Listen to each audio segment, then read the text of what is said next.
अस्सलाम वालेकुम। आज हम मैथमेटिक्स 9 नेशनल बुक फाउंडेशन की यूनिट 2 की एक्सरसाइज 2.2 कर रहे हैं। आज हम अपनी एक्सरसाइज 2.2 का क्वेश्चन 4 करेंगे, जो कि हमारा लास्ट क्वेश्चन है, और इंशाल्लाह इसके बाद हमारी ये एक्सरसाइज कंप्लीट हो जाएगी। तो हमने अपनी पिछली वीडियोस में अपने फर्स्ट 3 क्वेश्चन कर लिए, जो आप मेरे यूट्यूब चैनल पर देख सकते हैं वीडियोस। तो आज हम अपना क्वेश्चन 4 करेंगे। सो हमारा क्वेश्चन के 4 क्या है? Find the unknowns appeared in question 2। अब क्वेश्चन 2 ये है। अब इसमें हमें क्या फाइंड करना है कि जो भी क्वेश्चंस हैं क्वेश्चन 2 के, जिनमें एक्स की या वाई की किसी भी चीज़ की जिसमें वैल्यू हमें फाइंड करनी होगी, उसको अननोन्स कहते हैं। ये क्वेश्चन सेम क्वेश्चन 3 की तरह होगा कि हम जिधर देखेंगे क्वेश्चन में, जिधर एक्स होगा, बी होगा, वाई होगा, तो हम उनकी वैल्यूज़ फाइंड करेंगे इनको सॉल्व करते हुए। तो अब हम अपने क्वेश्चन का स्टार्ट लेते हैं।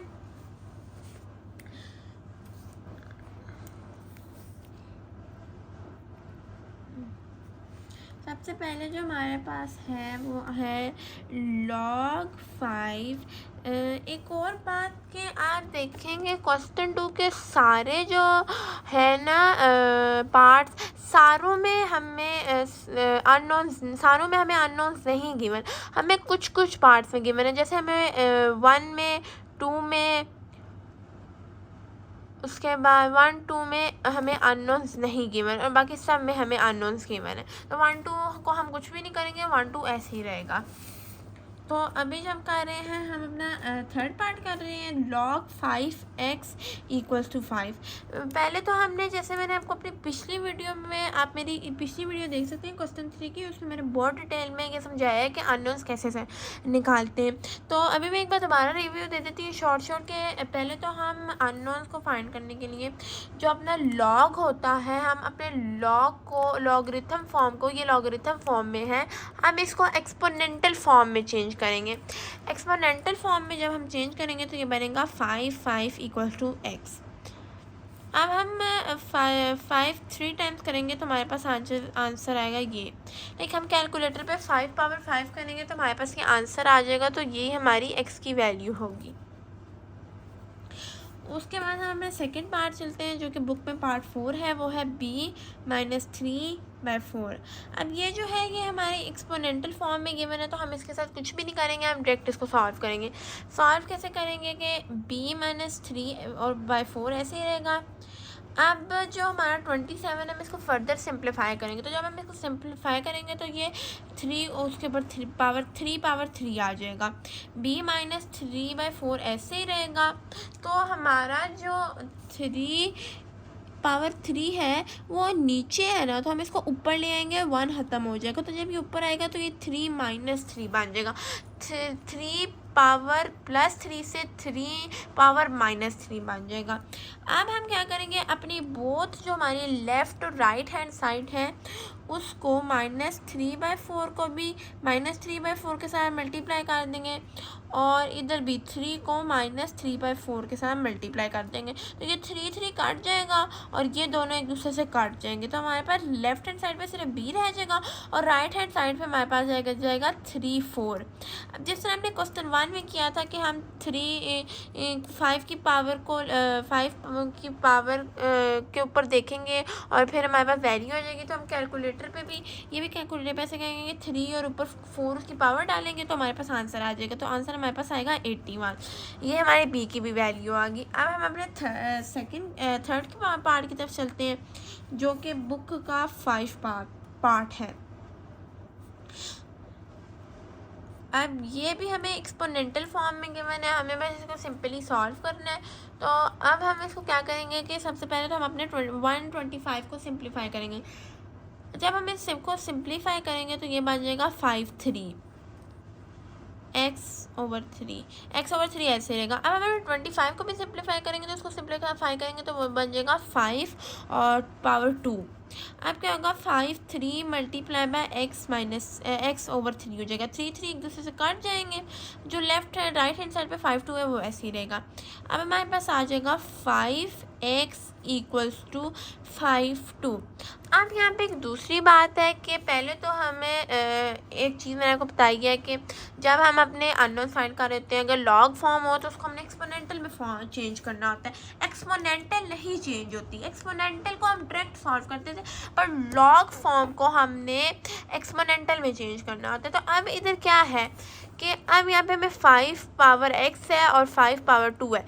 तो अगर हमें इस तरह का क्वेश्चन मिले, हमें अननोन फाइंड करने के लिए दो चीज़ें, अगर इस तरह का क्वेश्चन आए, या तो क्वेश्चन की आंसर्स की बेस सेम होनी चाहिए, या तो उनकी पावर सेम होनी। अब इधर इन दोनों की बेसिस सेम है तो ये हो जाएगा x इक्वल्स टू 2। तो अगर यहाँ पे इन दोनों का इनकी दोनों की पावर सेम होती कि 2 और 2, और यहाँ पे होता x इक्वल्स टू 5, तो फिर x इक्वल्स टू 5 हो जाएगा। तो यहाँ पे आंसर आएगा x इक्वल्स टू 2। वो अगले क्वेश्चन में मैं आपको समझाऊंगी कि अगर पावर सेम हो तो फिर कैसे होता है। बस हमने देखना है कि अगर हम दोनों की इन दोनों के बेस सेम हो तो फिर ये और ये इक्वल होते हैं, मतलब x की पावर 2 होगी। अब हम अपने फोर्थ पार्ट की तरफ चलते हैं। log 10 power 12 equals to y। इसको भी हम एक्सपोनेंटल फॉर्म में चेंज करेंगे तो आ जाएगा 10y इक्वल्स टू 10 12। अब जब हमने इसको एक्सपोनेंटल फॉर्म में चेंज किया तो ये ऑटोमेटिकली सॉल्व हो गया, क्योंकि जब हमने इसको एक्सपोनेंटल फॉर्म में किया तो हमारी इन दोनों पावर्स की जो बेस है सेम हो जाएगी। तो जब हमारी बेस सेम हो जाती हैं तो हमारी पावर्स हो जाती हैं इक्वल टू, मतलब y इक्वल्स टू 12, मतलब y की वैल्यू है 12, क्योंकि इन दोनों की बेसिस सेम है। अब हम अपने फिफ्थ पार्ट की तरफ चलते हैं।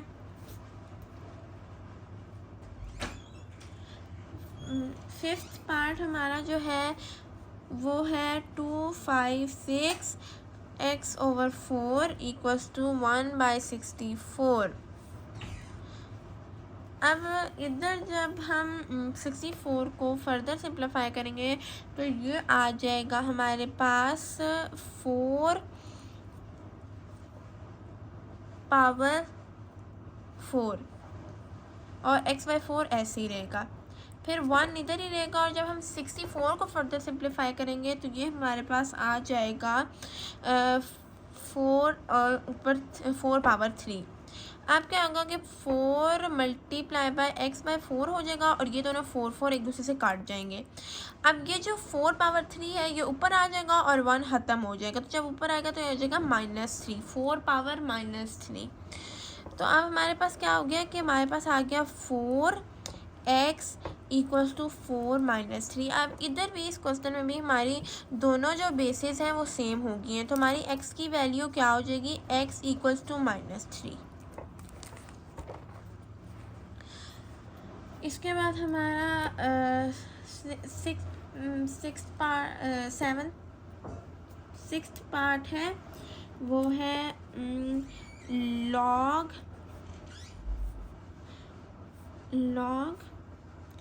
3x3 + 1 equals to 2।